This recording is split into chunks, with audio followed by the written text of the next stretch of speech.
अरे हम इतने पढ़े लिखे थे कि हमारे आर्यभट्ट ने जब जीरो दिया तब तुमने आगे की गिनती पढ़ने सीखी और हमें अनपढ़ कह रहे हो। अंगद जी लंका गए, पांव रख दिया, है किसी में हिम्मत तो हिलाओ। ये अंगद का बल थोड़ी था, ये तो राम जी का बल था। महाभारत को जब मैंने सुना तो महाभारत में ब्रह्मास्त्र नाम का एक अस्त्र था।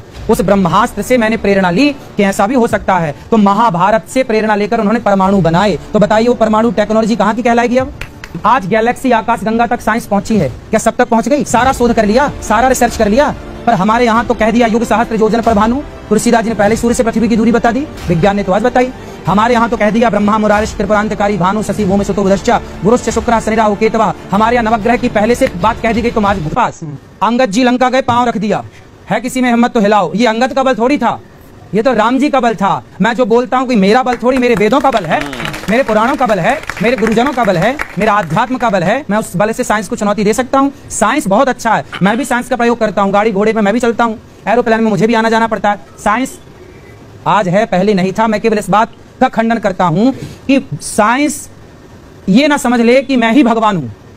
साइंस अपने को ही ना प्रूव कर दे कि मैं ईश्वर हूं। अरे साइंस आज साइंस है, क्या पहले साइंस नहीं था? ये जो टीवी है, ये जो कैमरे हैं, ये पहले नहीं थे?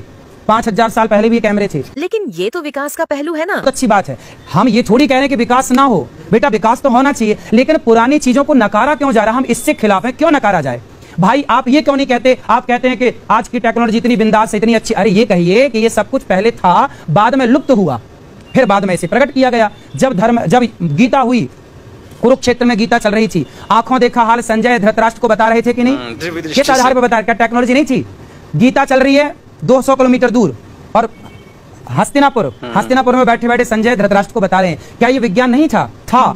मुझे दुख इस बात का है कि विमान का आविष्कार किया भारत ने, नाम लगा दिया राइट ब्रदर्स का, खिताब दूसरे देश के गले में चला गया। क्यों जाए? हमारी जो मेहनत है, हमारी जो शोध है, भारत का नाम क्यों नहीं आना चाहिए? हम साइंस को गलत नहीं कहते, हम तो खुद नहीं तो फिर जो आपको इस पर आचार्य जी खुद से आगे आना चाहिए था।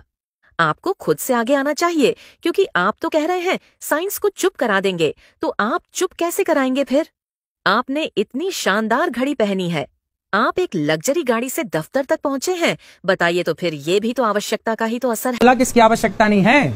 मैं ये नहीं बोल रहा हूँ कि आवश्यकता नहीं, मैं ये बोल रहा हूँ जो भारत को नकारा जाता है। भारत को सपेरों का देश बोला गया, भारत को बोला गया कि ये तो अनपढ़ लोग हैं, अनपढ़। अरे हम इतने पढ़े लिखे थे कि हमारे आर्यभट्ट ने जब जीरो दिया तब तुमने आगे की गिनती पढ़ने सीखी और हमें अनपढ़ कह रहे हो। हम केवल इस बात से केवल दुखी हैं कि हमारे देश ने ही दुनिया को विज्ञान की परिभाषा दी, हमारे देश से ही सारी टेक्नोलॉजी गई।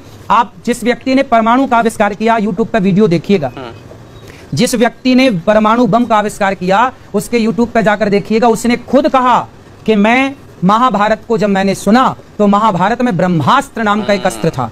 उस ब्रह्मास्त्र से मैंने प्रेरणा ली कि ऐसा भी हो सकता है। तो महाभारत से प्रेरणा लेकर उन्होंने परमाणु बनाए। तो बताइए वो परमाणु टेक्नोलॉजी कहाँ की कहलाएगी? अब नहीं वो तो कह रहे, वो तो ठीक बात है, लेकिन दूसरी बात, एक बात बस ये है कि आपका जो भी हमने बयान सुना ना, उसमें आपने कहा कि मैं साइंस को चुप करा दूंगा। आप चुप कराते हैं। ये बात जो आप अभी कह रहे हैं, ये बात अगर अपने सत्संग में कह देते ना तो शायद इसका प्रभाव होता। लेकिन देखिए हमारे साथ इतने लोग हैं। हाँ, मैं साइंस के पास पहले जाया जाए, पहले मैं आपको उत्तर दे दूं।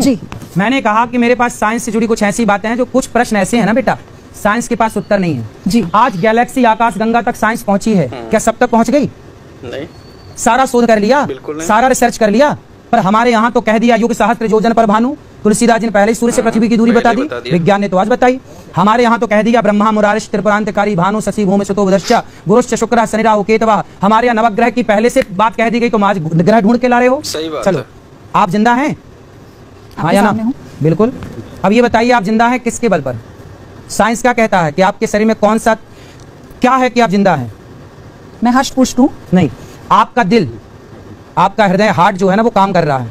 आपका हार्ट काम करता है तो आप एक्टिव हैं, आप जिंदा हैं। अच्छा ये बताइए, आप मानते हैं ना कि हार्ट के कारण पूरा शरीर एक्टिव है? हार्ट यदि चला जाए तो मर जाएगा आदमी। हार्ट अटैक क्या है? हार्ट काम करना बंद कर दे। अरे हार्ट काम करता है तो शरीर एक्टिव है। अब आप बताइए कि जब हार्ट काम करता है तो शरीर जिंदा है, तो हार्ट किसकी शक्ति, किसके बल से काम करता है? हार्ट की शक्ति से तो शरीर काम करता है। अब हार्ट को एनर्जी कहां से मिलती है आप बताइए? वो तो ब्लड से मिल रही है ना, ब्लड के फ्लो से। ब्लड तो उससे आगे पंपिंग करके जा रहा है ना। आप बता दीजिए ना, ज्ञान तो वही तो, ये प्रश्न विज्ञान के पास नहीं है। विज्ञान इसमें चुप है, अभी रिसर्च का विषय है, रिसर्च चल रही है इस पर। वही मैंने बोला कि आपका ज्ञान इस पर क्या कहता है? मेरा विज्ञान कहता है कि वो जो हार्ट पंपिंग कर रहा है वह ईश्वर की शक्ति है। ईश्वर की शक्ति से हार्ट काम करता है। वो ईश्वर की शक्ति बंद हो जाए तो आदमी मर जाता है। शक्ति से हार्ट काम करता है। वो ईश्वर की शक्ति बंद हो जाए तो आदमी मर जाता है। इन्हीं बातों से तो आपको सोशल मीडिया पर लोग जानते हैं। ऐसी ही तो बातें हैं जिससे